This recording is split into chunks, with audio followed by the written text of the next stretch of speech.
What happens when Britain's most controversial royal sites down with television's most unfiltered host? You won't believe what erupts when Prince Harry faces off against Sharon Osbourne in an interview that starts cordial but quickly spirals into one of the most explosive confrontations daytime TV has ever seen. From the moment Harry stepped onto the View set, the tension was electric, but nobody could have predicted the nuclear meltdown about to unfold. Before we dive into this unforgettable showdown, hit that subscribe button and drop a comment, because when these two powerhouses collide, the drama is next level. Last night's episode was supposed to be a straightforward conversation, Prince Harry discussing his latest charity work with veterans and mental health advocacy. The producers had prepped the panel for a respectful dialogue focused on his foundation and upcoming projects. What they got instead was a masterclass in how quickly things can spiral out of control when Sharon Osbourne decides she's had enough of what she sees as royal hypocrisy. Backstage, the atmosphere was already tense.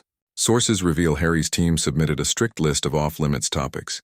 No mention of his father, King Charles, stepmother, Queen Camilla, the rift with Prince William, the controversial Netflix documentary, or his tell-all memoir. But Sharon had other plans. As Harry settled in, nervously adjusting his tie, Sharon's eyes locked onto him, her co-hosts exchanging knowing glances at the charged energy in the room. The interview opened with polite pleasantries, and Harry carefully outlining his foundation's work. His answers were measured, diplomatic, textbook media training. Then Sharon struck. "It's wonderful to hear about your charity work, Harry," she said sweetly, leaning forward. "But I have to ask, how do you reconcile this public image of caring for veterans with what many see as your complete abandonment of your own military family back home?" The question landed like a thunderclap. Harry's composed mask flickered with irritation before he regained control. The hosts shifted uncomfortably. Sharon had just crossed the line Harry's team had tried to protect. "That's quite an unfair characterization, Sharon," Harry replied, his British accent sharpening under pressure. "My commitment to veterans has never wavered regardless of geography or family circumstances." Sharon laughed sharply. "Geographical boundaries? Family circumstances? That's a nice euphemism for turning your back on everything you once stood for, isn't it?" She flipped through notes with theatrical precision. "Let me refresh your memory on those family circumstances you're so casually dismissing." The tension was unbearable. Camera zoomed in on Harry's tightening jaw and white-knuckled grip on his chair. "You served with honor for 10 years, Sharon pressed on, her voice gaining steam. "You worked alongside brave men and women who bled for the crown you now trash at every opportunity.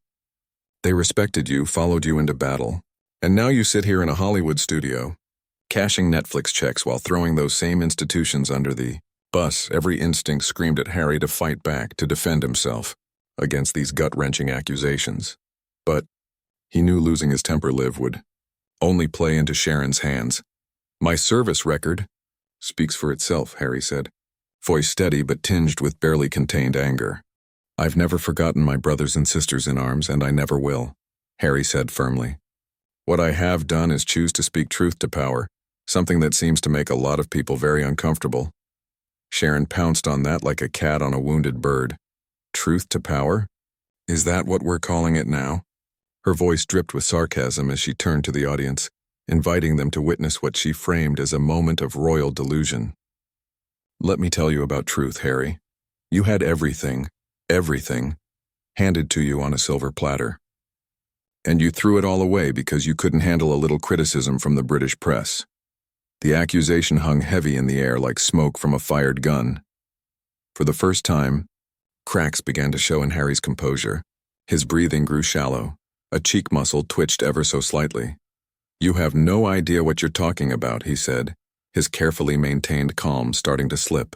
"You don't understand what my family went through, what my wife endured, or the impossible position we were put in by an institution that cares more about its image than the people who serve it." Sharon's eyes gleamed with the satisfaction of a predator who'd just landed a perfect hit. She'd successfully baited Harry out of his rehearsed talking points, right into raw emotion exactly where she wanted him. "Your wife?" Sharon repeated, raising an eyebrow in mock surprise. "Oh, you mean the woman who married into the most privileged family on earth, then spent years complaining about how hard her life was?" The same woman who claimed the royal family was racist but conveniently forgot to name names or provide any proof. The studio fell into a deadly silence. Even the cameras seemed to pause, capturing the unprecedented moment. Harry's face went rigid. His eyes flashed with a dangerous glint, as if Sharon had crossed a line with no turning back. But she wasn't done. Sensing blood in the water, Sharon leaned in for the kill. "Unrelenting and ruthless, let's talk about privilege, shall we?" she said, her voice carrying decades of sharp entertainment industry experience. "Because I think the viewers need to understand what kind of privilege we're dealing with here. You were born into a life billions only dream of. Private jets, luxury homes, security details, the finest education money can buy. And yet somehow you've painted yourself as the victim in all this." Harry's hands clenched into fists on the armrests. His breath came heavier. The co-hosts exchanged stunned looks, realizing this moment would dominate headlines for weeks. Even the usually vocal studio audience sat in reverent silence, witnessing this royal meltdown unfold live. "Victim." Harry's voice cracked, exposing the emotional toll of Sharon's relentless attack. "You think this is about playing the victim? This is about protecting my family from the same machine that killed my mother. It's about refusing to let history repeat itself while people like you sit in ivory towers and judge things you couldn't possibly understand."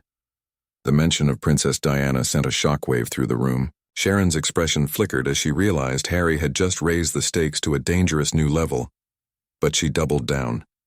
"Don't you dare," Sharon said, her voice dropping to a low, threatening whisper that carried more menace than any shout.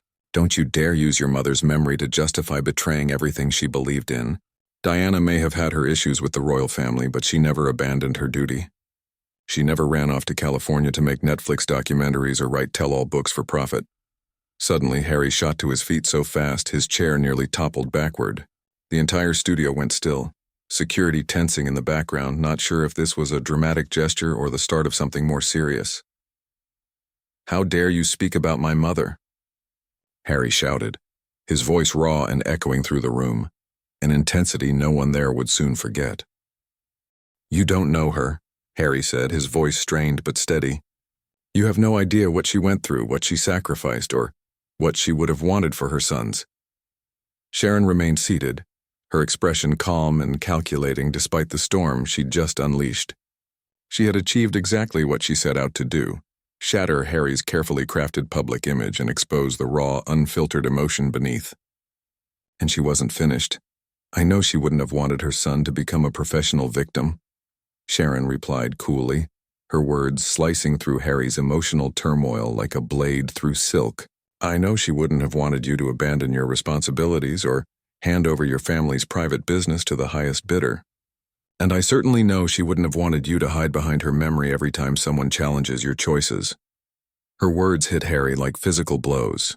His face shifted through a tumult of emotions: rage, hurt, disbelief, and something dangerously close to despair. The cameras captured every second of his unraveling television gold, destined to be replayed endlessly across social media and news outlets. "You're crossing a line here," Sharon, one of the other hosts, finally interjected, her voice trembling as she realized the show had spiraled far beyond their control. "Maybe we should take a commercial break." "No." Sharon cut her off without glancing in her direction, eyes locked on Harry's face. "I think our viewers deserve the truth for once, instead of the polished, sanitized version Harry's PR team usually feeds them. They deserve to know what kind of man walks away from his family, his country, and his duty just because things got a little difficult." Harry's composure shattered completely.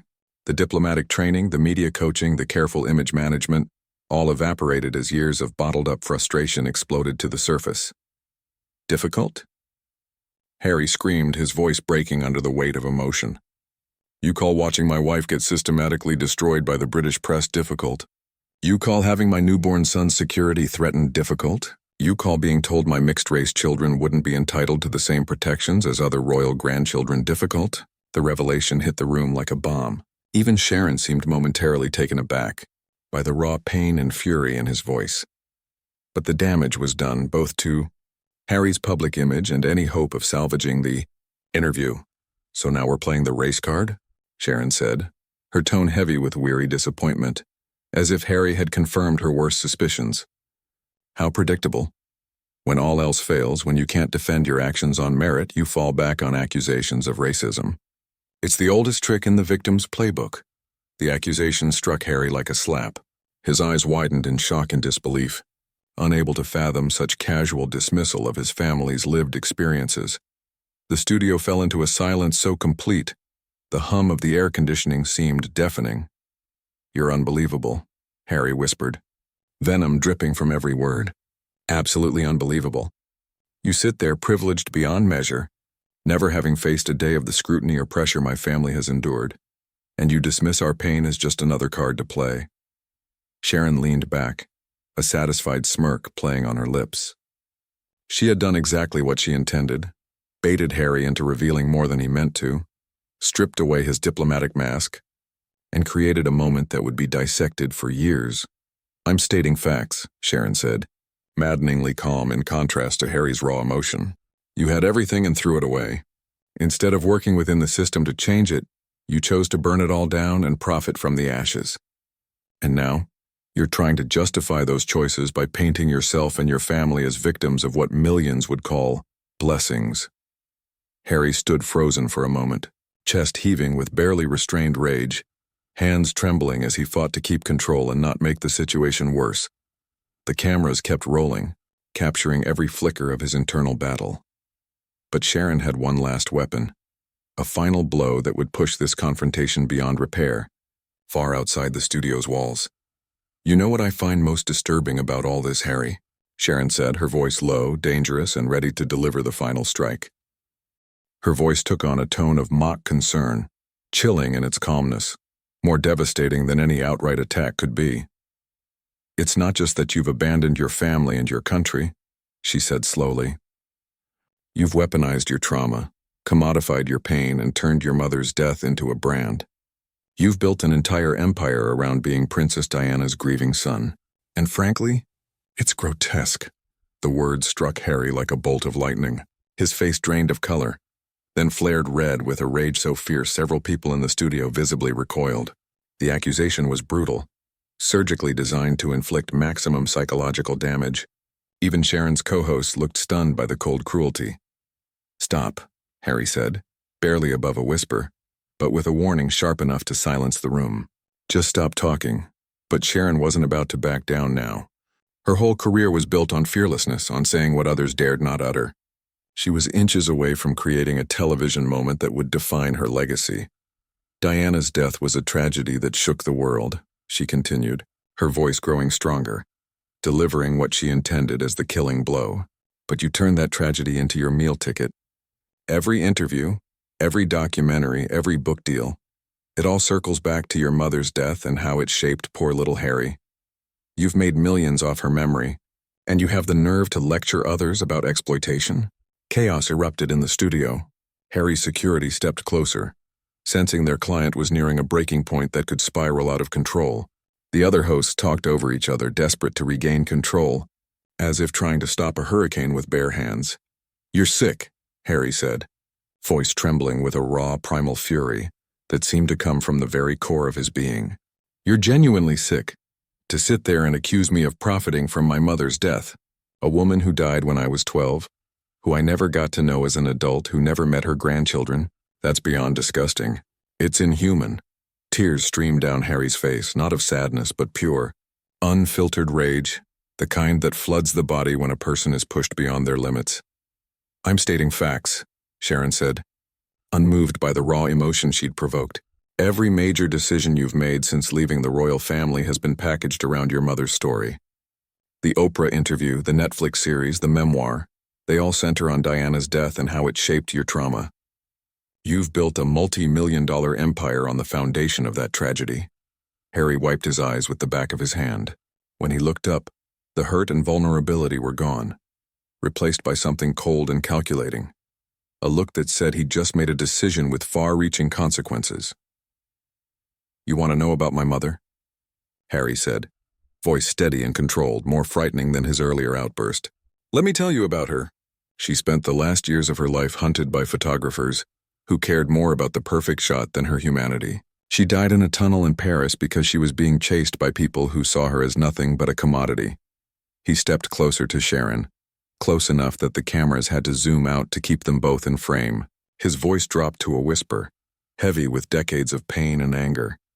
And now I'm sitting across from someone doing the exact same thing, exploiting tragedy for ratings, turning human suffering into entertainment. You're everything wrong with the system that killed her, and you don't even realize it. For the first time since the interview began, Sharon looked genuinely unsettled. Perhaps she finally understood she had gone too far, crossed a line that couldn't be uncrossed, but it was too late for regrets. The difference, Harry said, voice gaining strength with each word, is that when I share my story, it's to prevent others from suffering what my family endured. When you exploit it, you're feeding the machine that destroyed her.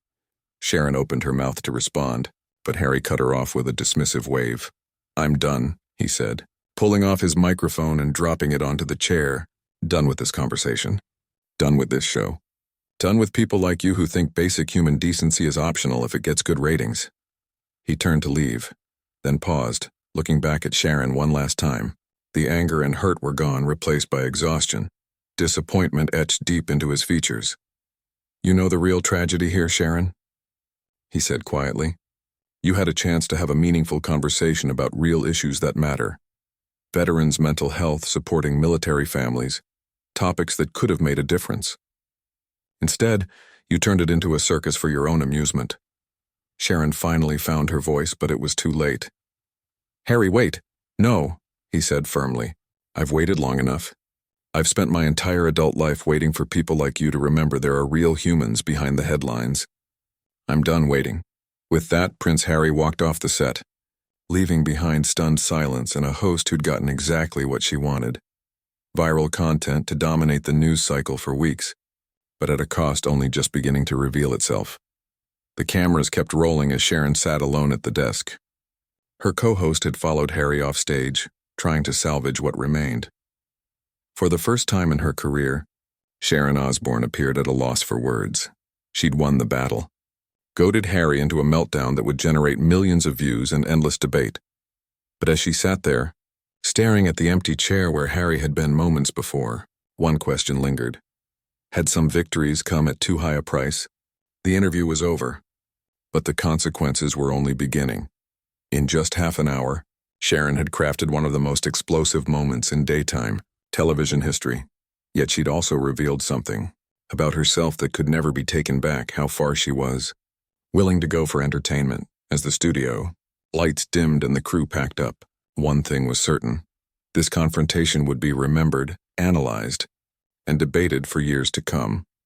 Sharon Osbourne had destroyed Prince Harry on live television, but in doing so, she destroyed a part of herself that could never be rebuilt.